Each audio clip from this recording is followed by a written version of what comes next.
लेकिन उससे पहले जरा ये बताइए, ये स्टेट डिपार्टमेंट जो है अमेरिकी दफ्तर खारजा, उन्होंने ये कहा है कि पाकिस्तान के ऊपर जो सैंक्शंस हैं वो बरकरार रहेंगी। वो लोग जो कि पाकिस्तान के मिसाइल प्रोग्राम को, बैलिस्टिक मिसाइल प्रोग्राम को सपोर्ट करें, जरा इसकी तो ये कोई नई चीज है या पुरानी ही जो पाबंदियां हैं उन्हीं की कंटिन्यू, उन्हीं को कंटिन्यू किया जा रहा है?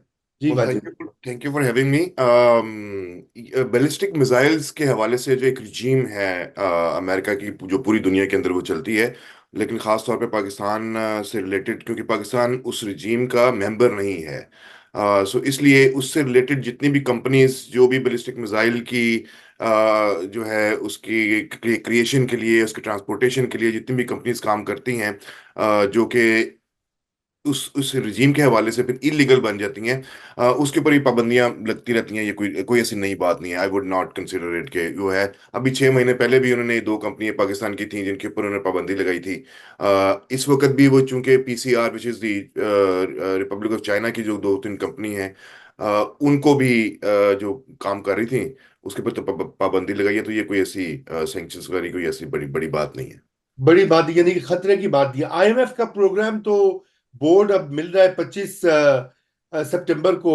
यस। वाजिद, बड़ी आपको पता है पाकिस्तान में तो बड़ा हंगामा रहा। हाँ। सोशल मीडिया में आपने देखा, उन्होंने कहा जी आईएमएफ का प्रोग्राम तो बढ़ गया, खत्म हाँ। हो गया, अमेरिका ने इनकार कर दिया। जरा जी। क्योंकि आप मिलते रहे हैं और आईएमएफ की ब्रीफिंग्स में भी जाते हैं, तो जरा हाँ। थोड़ी सी बात करें। कल की जो स्टोरी मैंने ब्रेक की थी उस पे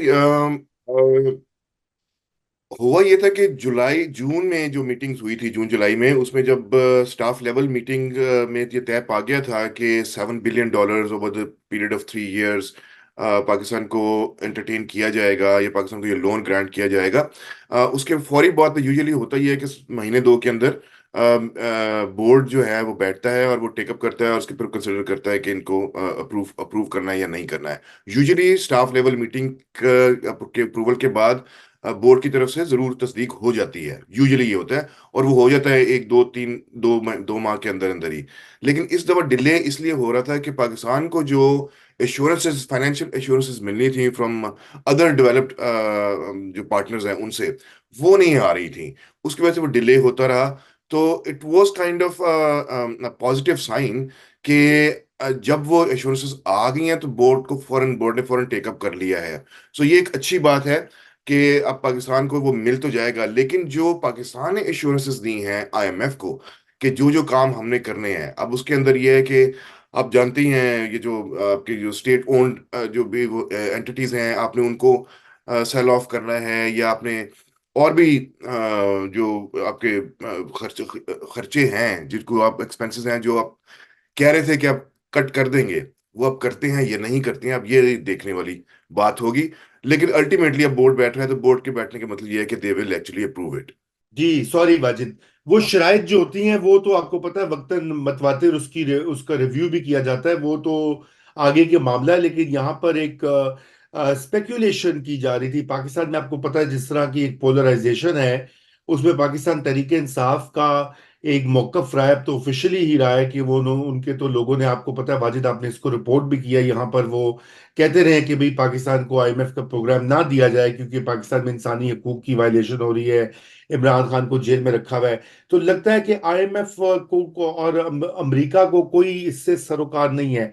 आपकी लोगों से बात होती है, जरा इसको तो बताएं कि क्या वाकई आईएमएफ इस तरह के सियासी मामलात को मद्देनजर रखता है कि जब वो उसका बोर्ड वो कहता है कि जी देखो, आलम इस्लाम का सबसे मकबूल लीडर जो है वो जेल में है, तो इसलिए प्रोग्राम बंद कर दो। हाँ, वो सिर्फ एक बंदे की वजह से पूरे ह्यूमन राइट्स की वायलेशंस हो रही हैं। जब वो खुद वहां पे मौजूद थे तो वो जो वायलेशंस थी उस वक्त नहीं हो रही थी। नहीं, पोलिटिकली आईएमएफ जो है as a monetary agency would not engage in any political जो जो भी बेयरिंग्स हो रही हैं जी inside any country for that matter. क्योंकि जी कल दो तीन पाकिस्तान के अलावा दो तीन और पे भी बात हुई आईएमएफ में, जिसमें केनिया भी शामिल था, जिसमें बांग्लादेश भी शामिल था। बांग्लादेश के अंदर जो पोलिटिकल इस वक्त क्लाइमेट है, जो सिचुएशन है, इसके बावजूद दे हैव टू हैव, क्योंकि ये कांटेक्ट है आईएमएफ का टुवर्ड्स द नेशन और द स्टेट।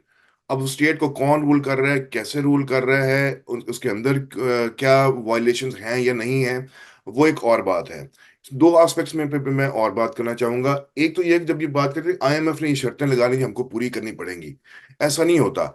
जब आप अप्लाई कर रहे होते हैं लोन के लिए तो आप कहते हैं कि हम ये चीजें करेंगे खुद, for this, for the betterment of the economy.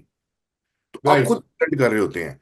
उसके अंदर वो अमेंडमेंट कर सकते हैं, उसमें कह सकते हैं अच्छा आपको ये स्टेप्स भी लेने हैं या आपको ये लेने चाहिए, उसके अंदर वो आ जाता है क्योंकि उन्होंने कर्जा देना है। बट बेसिकली आप खुद प्रपोज कर रहे होते हैं। ये राइट। डीलिंग भी होगी, बिल्कुल होती है। जब एग्रीमेंट हो रहे होते हैं तो उसके अंदर फिर वो भी आपके ऊपर प्रेशराइज करते हैं कि यार सही। ये आपके जो अखराजात है ना, नॉन कम्बेटेंट हो गए, या इस किस्म की जो, या मतलब इस किस्म की जो चीजें हैं आपको नहीं करनी चाहिए, ये जरूर होता है। लेकिन हमारे यहाँ एक ट्रेंड है कि फौरी तौर पर डाल दिया जाता है कि ये आईएमएफ की वजह से आपके घर के अंदर पानी नहीं आ रहा, या आईएमएफ ने ये कहा था इस वजह से हमारे बिजली के ये अखराजात हैं ये बढ़ रहे हैं। सो ये एक थोड़ा सा देखा जाता है, देखा जाना चाहिए, ये समझना चाहिए कि ये ऑपरेट कैसे करता है ये प्रोसेस। राइट। लेकिन इसके राइट। अंदर ये पॉलिटिकल इस किस्म की जो है ना इंटरफेरेंस है, वो नहीं होती है। वो नहीं होती बिल्कुल। ये बात इसलिए मैंने कही, अगरचे कि मैंने कहा कि नाजरीन जो देख रहे हैं उनको भी इस चीज का आइडिया हो जाए। पाकिस्तान में अक्सर हर सियासी मामले को जोड़ दिया जाता है आईएमएफ के साथ कि जी वो अभी देखो जी आईएमएफ क्या कहेगा, आईएमएफ ये कर देगा, आईएमएफ वो कर देगा।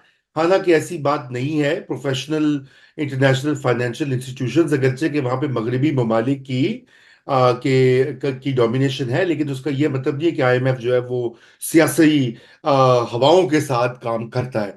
अच्छा, तो आते हैं ये जो अभी डिबेट हुई साबिक सदर ट्रंप और नायब जो सदर हैं अमेरिका की, कमला हैरिस के दरमियान। वाजिद, उस पे तो ये कहा जा रहा है कि कमला हैरिस तो जीत गई उस डिबेट में। हाँ, शी वॉज वेरी फियर्स। ये बात तो ठीक है, शी वॉज वेरी फियर्स उस। अच्छा, इसमें एक एस्पेक्ट तो ये है कि इस डिबेट का, इसके दो दो एस्पेक्ट्स हैं। एक तो ये कि वो पहली दफा डिबेट करने जा रही थी, और दूसरा ये है कि इस डिबेट का कंपैरिजन इनएविटेबली जो लास्ट डिबेट हुई थी उससे किया जा रहा था। चूंकि एक प्रोसेस से निकल के आए थे जो बाइडेन, और वहां पे स्टेज पे मौजूद थे, सबको पता था he is an older man, सबको पता था कि वो शायद 4 साल तक रन ना कर सकें, उस वक्त तक ना सकें। इसके बावजूद देयर वाज एक्सपेक्टेशंस कि he is going to beat him up in the debate. वो नहीं हो। हम्म। तो इनएविटेबली कामला हैरिस हो ना हो, ये डिबेट होती। इसका इस होने का जो सबसे ज्यादा वो असर था वो ये था कि इसका कंपैरिजन किया जा रहा था कि पिछली दफा जितनी मायूसी हमें हुई थी, क्या उतनी मायूसी इस दफा होगी कि नहीं होगी। And she performed very well.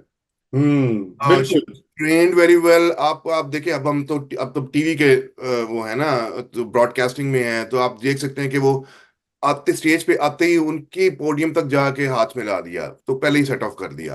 हम्म। जिस किस्म की बातें वो कर रहे थे उसको देख के, जो एक्सप्रेशंस वो दे रही थी उसकी वजह से, फिर जिस तरह उसको काउंटर फौरन किया कि she got under his skin फौरी तौर पर। और उसके उनको पता था कि वो कहाँ रेटल ऑफ हो जाते हैं, वहां पे उन्होंने उसको कर दिया। Everything was very perfect in that sense कि डिबेट बहुत अच्छी थी, और डिबेट उन्होंने जीत ली, अच्छी थी ये नहीं थी, इस पे बात नहीं मैं कर रहा, क्योंकि हाँ। उसके अंदर पॉलिसी इश्यूज के ऊपर उन्होंने बात नहीं की है। हाँ। नाउ, तो अगर वो जीत गई हैं, डिबेट डज नॉट मीन कि वो इलेक्शन जीत गई हैं, क्योंकि हाँ, ये हिलरी हिलरी जरा इसकी क्लिंटन वजाहत करें। हिलरी क्लिंटन ने भी डिबेट्स जीती थी सारी की सारी अगेंस्ट ट्रम्प, लेकिन इलेक्शन हार गई थी। हम्म। इनका भी अगर ये डिबेट ये जीत गई हैं, बहुत फियर्स थी, बहुत अच्छी थी, उन्होंने अपने आप को वो साबित किया कि नहीं मैं भी इसका मुकाबला कर सकती हूँ, डज नॉट नेसेसरीली मीन कि she is going to win the elections.